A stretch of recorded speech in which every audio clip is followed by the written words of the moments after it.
Hey guys, Nick from Stoltec Moto here with our 2023 Sur Ron Ultra Bee. Today we're going to be talking about aftermarket handguards. Whether you're looking to ride single track and you want to protect your hands and your levers from busting up against trees, or maybe protecting your levers from breaking when the bike hits the ground, there's a lot of different options on the market.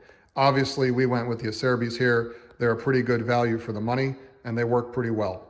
One of the things that you're going to find out when you take off your factory handguards is that they mount in two locations. So first and foremost, there's a zip tie that goes around the master cylinder. That just keeps it in place from moving and then, or from like rotating, I guess. And then as you can see, there's two bolt holes. That's where the brake lever pivot bolt protrudes through. Now that plastic is kind of thick, as you can see there. So when you take this off, you're gonna be left with an awful lot of clearance on the pivot there. As you can see, it'll still function, but the trouble is when you go to torque it down, it's not going to squeeze the master cylinder just enough to tighten up the clearance on the lever. So it's going to be a little bit sloppier. The other issue that you have is that if you were to leave the other part of the handguard on the bike, at least on this side because of the wider switch housing, you're going to have contact with some of your handguards. So there's a couple different options. And rather than try to replace this bolt with a new one that's shorter, we don't recommend using a regular bolt because it's not going to fit properly and you're going to have clearance issues. We've come up with a simple product, some high quality custom machine spacers, hard coat black anodized mil spec for corrosion protection.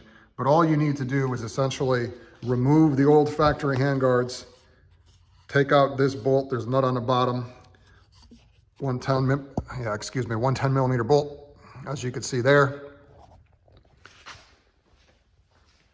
And then slide the spacer around the bolt. Tighten it down and away you go. You don't need to reuse the factory wave spring spacer or washer that's underneath there, but it all goes together pretty well. All right, now through the magic of editing, we took off the levers and installed the spacer underneath the head of the pivot bolt there. Everything's been tightened back up. You don't need to go crazy with torquing this. This is a lock nut. It's a metallic type lock nut, so it can be reused very many times and it's not going to loosen up.